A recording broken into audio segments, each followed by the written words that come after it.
सो जाते हैं फुटपाथ पर अखबार बिछाकर, मजदूर कभी नींद की गोली नहीं खाते हैं। नमस्कार, मैं हूँ खटिया वाला।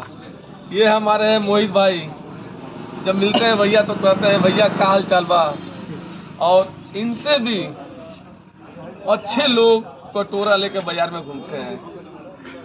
आप लोग से गुजारिश है, अगर ऐसे ही आपके मोहल्ले में कोई मोहित मिले, देखिए ये अपने कर्मों से अपनी जीविका चलाते हैं और इन लोगों को काम दीजिए, क्योंकि आपके दिए हुए कार्यों से इनकी जीविका चलती है और कहीं न कहीं ये भी एक पुण्य का काम है।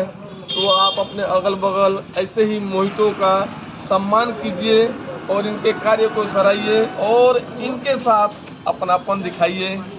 और मैं फिर कहूँगा, कर दिखाओ कुछ ऐसा कि दुनिया करना चाहे आपके जैसा। राम राम।